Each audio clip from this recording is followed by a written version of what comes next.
O Lord of hosts, be with us, for we have none other help in times of adversity but thee.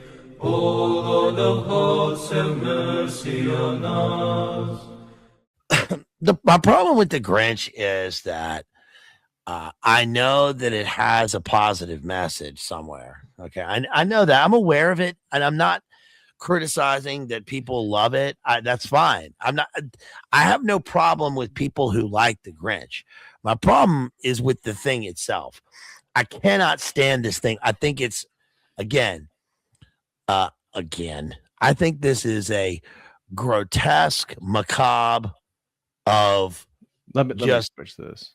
just a just a ghoulish slop fest of just a green goblin Grendel trying to eat children with Jim Carrey in a hair mask and a rat face. I don't, the cartoon is even one thing. But the film, I just can't, I don't like that it's Ron Howard. I don't like that it's, the poor little girl. I don't like that I don't like that there's a little girl in the movie. I don't like that the actress is a little girl. I think it was cruel to have a little girl as the actress in the movie. I think that's cruel. That's the point, is the little girl isn't afraid of the Grinch. Imagine you have a daughter, right? And you've got a daughter, and you're like, oh, we want your daughter to be in this movie. What's the movie? Oh, it's got Jim Carrey in it. And I'm like, okay, Ace Ventura was good. I like that. Can I be on the set? Absolutely not. It's Ron Howard. Yeah. Everyone around your daughter has a rat face from hell. Her main co-star is this green guy who's complaining all the time because of the prosthetics and the hair, right? And he's eating onions and glass, and he's like probably doing it for real because he's really into it and he wants a serious role. And he's like, "Where's my 20 million?" And Ron Howard's on there. I don't mean to be glib here, as Tom Cruise said, but I really don't like this. Part of it also is that it came out is it 2000? It came out in 2000. I remember when the ads came out for this movie, and I was thinking, what is this shit? Is this the new world? Is this the new world we're into? Because it's CGI, the CGI like. This was Y2K was the Grinch. I thought Y2K was the Grinch, and I thought, oh no, there's an event happening in like 9 months or something that is going to be it's going to be war. It's going to be this. He was listening to the 2000 Alex Jones in like May and June. He's like, I know those towers are coming down. A second Grinch has just hit the box office. Yeah, a budget of 123 million. Why would that be the budget? Why would that be honestly, why would that be the budget? Why would he have to sit through 20 hours of prosthetics? Why couldn't he just wear a Grinch costume? Why wouldn't he just wear a haircut? Why wouldn't he just wear Grinch pajama bottoms like every person trying to get their Oxycontin at like Walmart? Every other person at Walmart at 3 a.m. Yeah. So I don't know. Do you tell me what's great about Isn't that your Sam's Club attire? I don't know. I'm not a member there. I only go to Target. I forgot. You're high class. You're Costco. Yeah. No, I've never been to a You don't Costco. shop with the plebs. Yeah, I don't. I don't like to be around the poors. Okay, and their Grinch. No, somebody clip that. I don't know.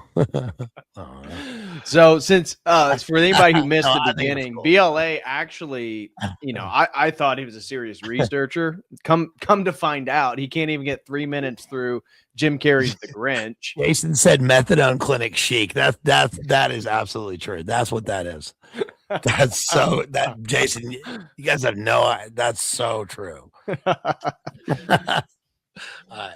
Anyway. So BLA actually did not finish How the Grinch Stole Christmas, the 2000 film with Jim Carrey. So I'm going to, for anybody who hadn't seen it, give the quick little plot overview. If you want to contrast that with the actual book or the cartoon versions, the differences there, feel free. So to do it very quickly, the whole premise is that Cindy Lou Who is not exactly afraid of the Grinch and sees the humanity inside the Grinch, which brings Whoville and the Grinch together to break this historic tension they have. And the Grinch, this entity that has been driven to the mountaintop, living near the junkyard, has to do with him being humiliated as a child due to one of the more prominent women of Whoville, who is the, I guess, girlfriend, desired to be fiance of the mayor.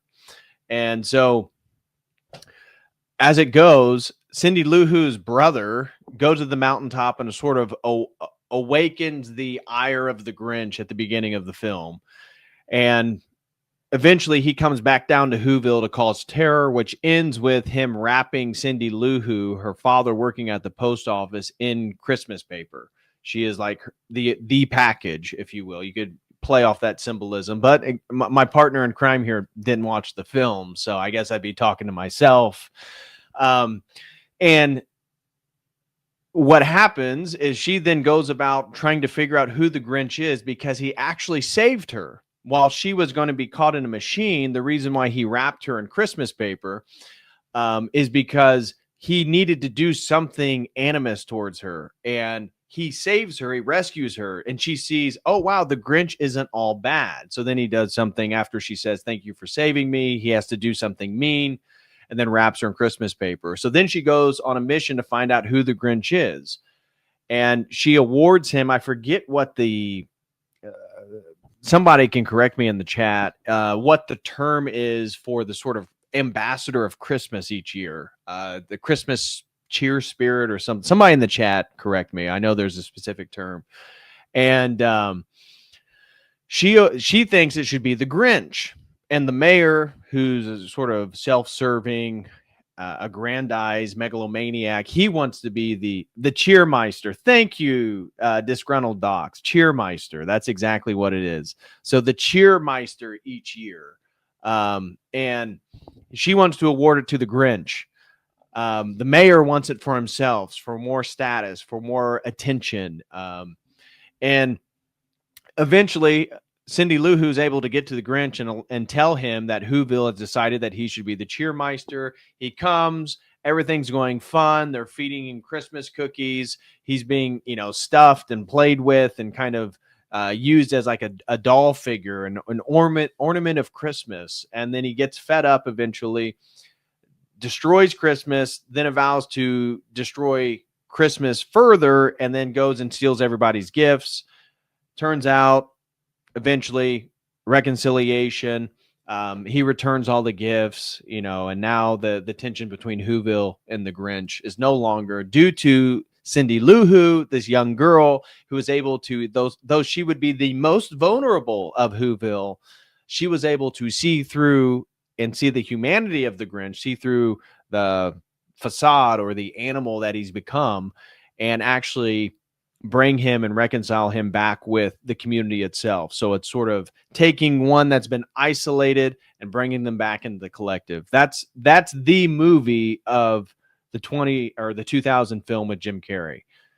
Yeah. So I guess he decided to do this because they thought he looked good in green in the mask, smoking. Right, literally. I mean, right. I think Jim Carrey does a great job in the film. I think. Listen, honestly, I think Jim Carrey is. I don't know about now. I guess he's what's that guy's name? The mushroom guy. What's the yeah, he's like a Terrence McKenna DMT. He got too toxified on DMT. We're all just dancing tetrahedrons on a plane of existence. Yeah, you didn't like The Mask? Whatever. He is. Liar. No. Oh, I like The Mask. I don't like Liar Liar. I love Ace Ventura, and I love. You Ace don't Ventura. like Liar Liar? I don't like Liar Liar. I don't like liars. You like the The Mask? No, I didn't really like The Mask. Because I thought The Mask was going to be super funny, like Ace Ventura. Don't tell me you're one of those guys that like the movie 23. Like that's your favorite Jim Carrey movie. What's that? Is that the one where he's like he sees 23 everywhere? No, I did not like that, and I did not like the Cable Guy at all. That's the one that I don't like the Cable Guy. I'm not a big Cable Guy. I don't like like hardcore Dumb and Dumber. Yeah, Dumb and Dumber. Dumb and Dumber's good. Yeah. Thank you, Yeah. disgruntled docs. At least there's some sane people here still. Well, listen, I didn't like Liar Liar because, again, it was like, I think it's just how old I am. It was just sort of after me. The Grinch and this and Jingle All the Way were sort of, it's kind of like Teenage Mutant Ninja Turtles for me. It was like I was already past the age where that was cool anymore. So I don't like. You're beyond Leonardo and Raphael. I see. Yeah, I don't really like that. But this movie, again, I'm not. I think that I'm not too negative about the Grinch. I mean, I think that I like it when people have a thing that they relate to Christmas, even though it may seem, to our base minds that what do you think about In Living Color? That's my shit. I mean, Living Color is my shit. Yeah, that's In Living Color is phenomenal. Yes, In Living Color is amazing. Yeah, but I was a kid when that came out, so I watched that, all the time. Yeah, Fire Marshal Bill. Fire Marshal Bill. The female bodybuilder he played. Yeah, dude. No, Jim Carrey was the shit. And he was also based when it came early on when it came to stabbies. You remember that? I don't know what happened to him and all that stuff, and I'm not talking.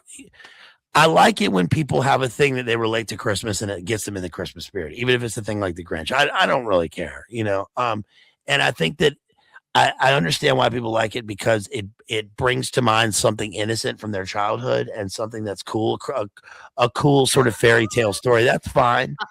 I just think it's a psychosexual grotesque, and that it's it's weird. It's like infantilized overstimulation. Are you seeing this weird hyperkinetic? This is the new Men on Film. I give that one 3 snaps and around the world. Yeah. But oh god, but what about the Truman Show? Dude, I love the Truman Show. Okay, but this was one that I hadn't seen. Disgruntled Docs said Eternal Sunshine of the Spotless Mind. I don't think I've ever watched that. No, one.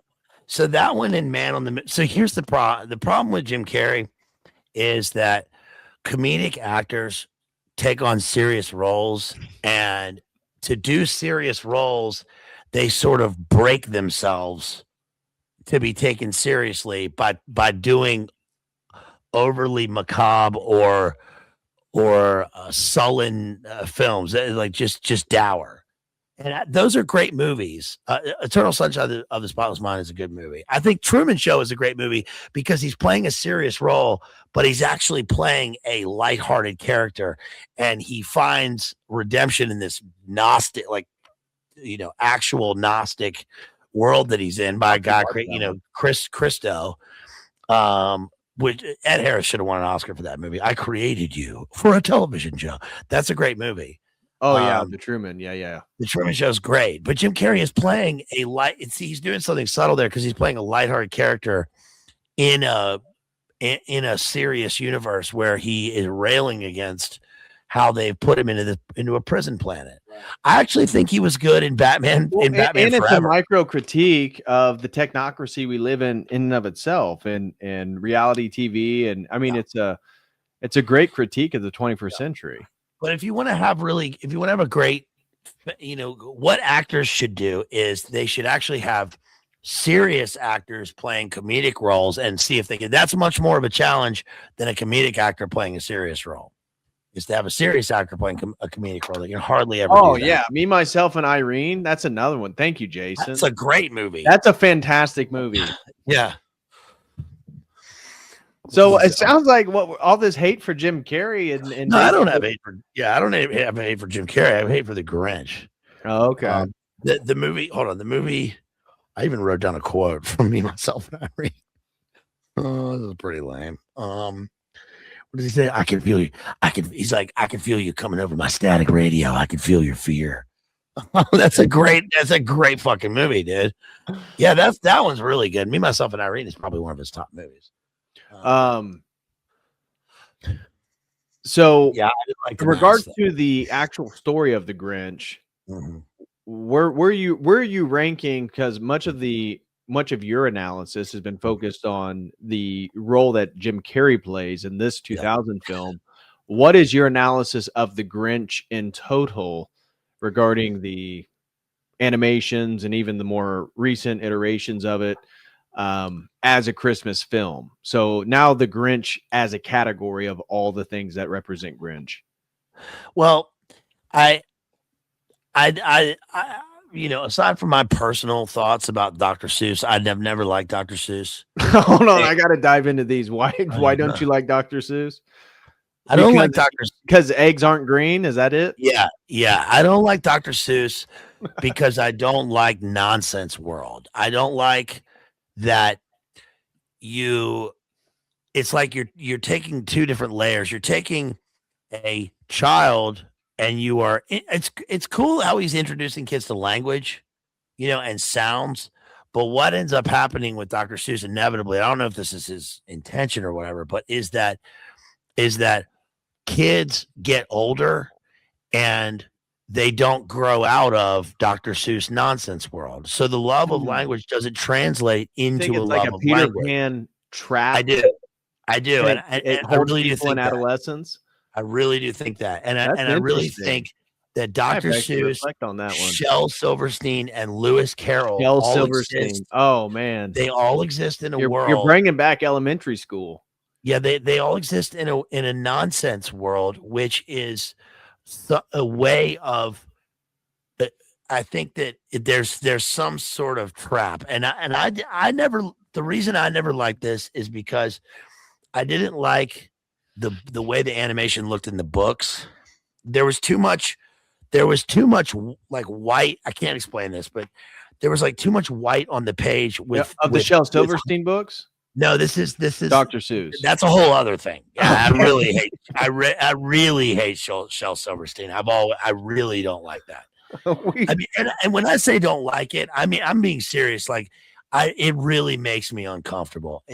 Shel Silverstein, where the sidewalk ends and all that, and that and Dr. Seuss really, really make me uncomfortable. Alice in Wonderland and all that just really made me feel like something was wrong when I was a kid. Like I really don't like nonsense rhymes. I didn't like words that weren't words. I didn't like doorways that are like kind of wonky, but they're not real doors. Do you know what I'm saying? Yeah, they're not parallel. To me, I saw that when I was a kid, and I thought that's some sort of trap. Like that's a trap world where you're gonna go and you're not gonna get out. I really feel. I'm serious. Like I really feel that when I'm a kid. I mean, I have such strong feelings about it that, like, hopefully, God willing, one day we'll have children. And if we do, they are not watching this shit. They're not watching this. They're not watching Alice in Wonderland. They're not watching The Grinch. What about The Wizard of Oz? I mean, how far did this? I didn't like Wizard of Oz either. Oh, no. I did not like that shit, man. I don't No.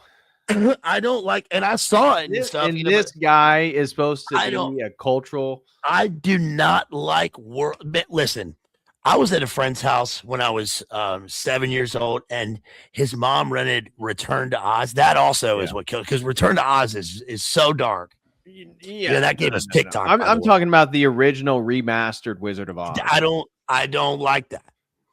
I like Jason does let BLA cook. Wizard of Oz in the fire. Wizard of Oz. It's funny because Wizard of Oz and Gone with the Wind come out around the same time. I think the same year. Gone with the Wind is fine with me because it's also Technicolor. It's historical. It's about the South. Gone with the Wind is fantastic. And when I was a kid, I liked history. I liked Alexander the Great. I liked Lawrence of Arabia. I liked. Gone with the Wind is a historic piece. Yeah, and I like those things. I like things about like war or playing or imagination. I did not like the imagination given to me in a book like this. I didn't like. I mean, like Where the Wild Things Are. Star Wars. I didn't really love Star Wars that much. I thought it was cool, but it wasn't like my thing. I liked. I mean, when I was a little kid, I liked G.I. Joes and stuff. Okay. You know, I like guns and war and stuff, and Fair I like enough. playing outside. But movies like this, and I liked Swiss Family Robinson and Adventure and stuff. I didn't like wonky world with weird colors and things that are off that aren't. I see.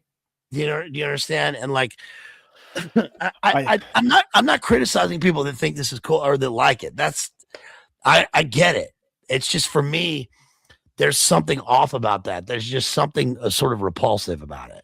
think for me, I found it somewhat appealing because it opened up the possibility of like these. I always wanted this magical world.